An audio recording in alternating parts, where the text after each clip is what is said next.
নমস্কার বন্ধুরা, মামনির পাকশালায় আপনাদের অনেক অনেক স্বাগত। আজকের রেসিপি হচ্ছে কই মাছ দিয়ে কাঁচকলার ঝোল আর উচ্ছের ঝোল।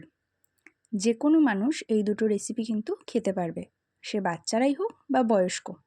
তাহলে দেখতে থাকুন পুরো ভিডিওটা। কই মাছগুলোকে ভালো মতন ধুয়ে তাতে 1 চামচ লবণ, 1 চামচ হলুদ আর হাফ চামচ সর্ষের তেল দিয়ে ভালো মতন ম্যারিনেট করে রেখে দেব বেশ কিছু সময়।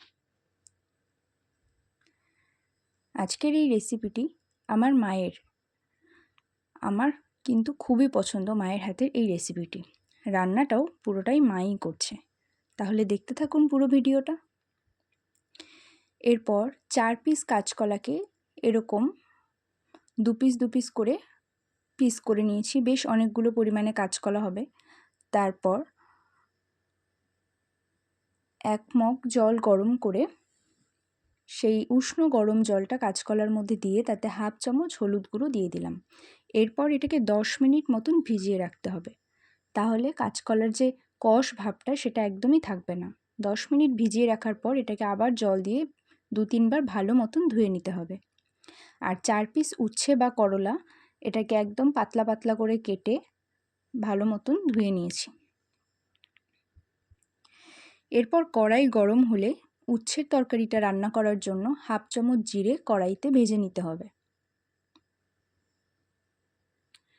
একদম খেয়াল রাখবেন লো ফ্লেমে ভাজতে হবে, জিরেটা যেন কালো না হয়ে যায়। সামান্য ঘ্রাণ বেরোলেই জিরেটাকে তুলে নিতে হবে। এরপর কড়াই গরম হলে তাতে 15 ml মতন সর্ষের তেল দিয়ে দিন।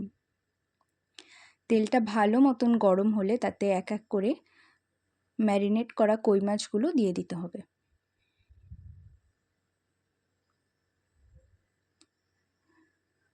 কড়াইটা কিন্তু অবশ্যই ভালো মতন গরম হতে দেবেন, নাহলে কিন্তু মাছগুলো একদমই আটকে যাবে কড়াইয়ের সাথে।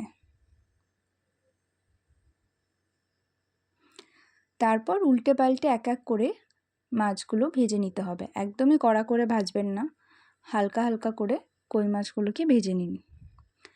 দেখুন মাছ ভাজা কিন্তু রেডি হয়ে গেছে।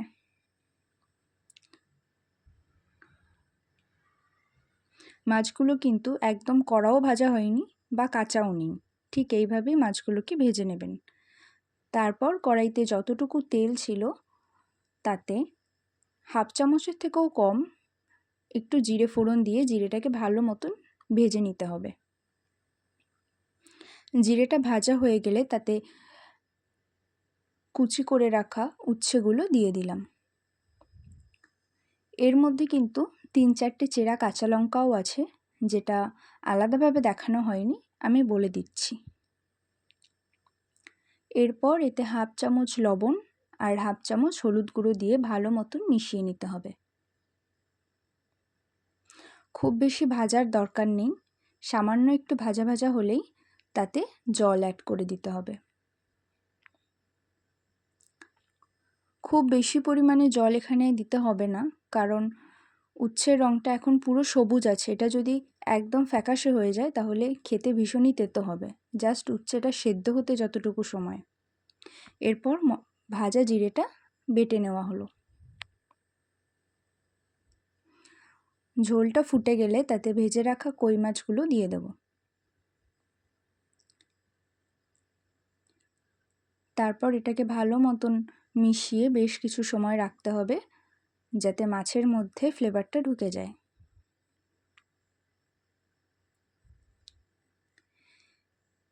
এরপর ভেজে রাখা যে মশলার বাটাটা তৈরি করা হয়েছিল সেটা দিয়ে দেওয়া হলো।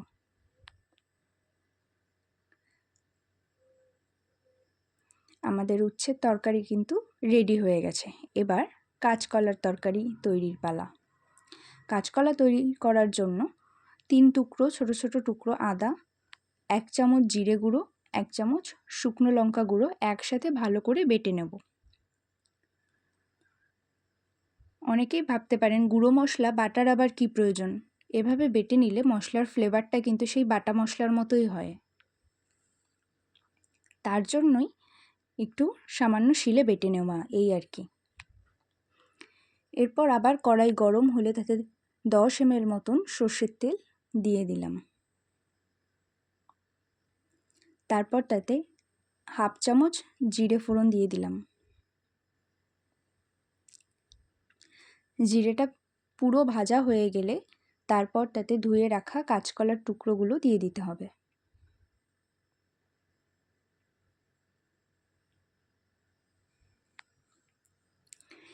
এই কাঁচকলার মধ্যে 2 থেকে 3 পিস কাঁচা লঙ্কাও দিয়ে দেওয়া হয়েছে। এরপর এটাকে একটু ভালো মতন ভেজে নিতে হবে কাঁচকলাটাকে।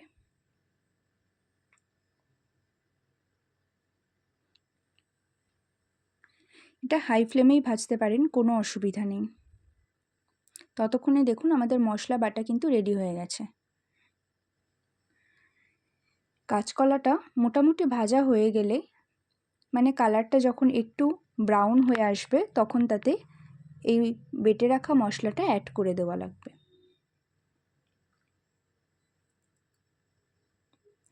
এরপর মশলাটা দেওয়ার পর এটাকে ভালো করে মিশিয়ে তাতে 1 চামচ হলুদ অ্যাড করে দিলাম।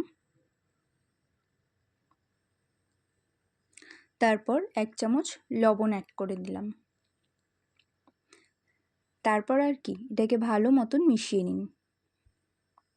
সামান্য একটু জল দিয়ে মশলাটাকে কষাতে হবে, যাতে একদম মানে পোড়া লেগে না যায়, তার জন্য। জলটা টেনে গেলেই তাতে ভেজে রাখা মাছগুলো দিয়ে দিতে হবে। তারপর এটাকে ভালো মতন আবার একটু মাছের সাথে মশলাগুলো মিশিয়ে এরপর তরকারির জন্য জল দিয়ে দিলাম। খুব বেশি ঝোল রাখার প্রয়োজন নেই এই রান্নাটার জন্য। মোটামুটি 1 থেকে 1.5 মগ মতন জল দিলেই হবে।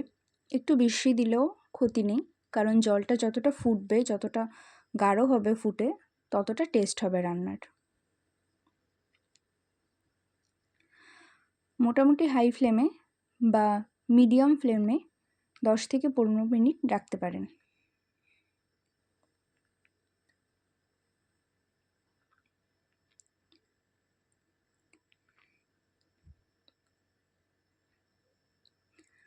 তরকারির কালারটা দেখুন কত সুন্দর এসছে। এরপর ঝোলটা যখন অনেকটা টেনে যাবে, তারপর ওপর থেকে ধনেপাতা কুচি ছিটিয়ে দিতে হবে।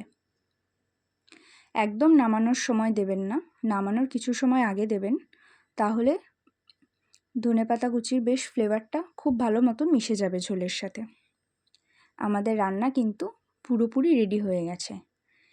উচ্ছে দিয়ে কই মাছের এই রেসিপি আর কাঁচকলা দিয়ে কই মাছের এই রেসিপিটি কেমন লাগলো অবশ্যই কিন্তু কমেন্ট করে জানাবেন।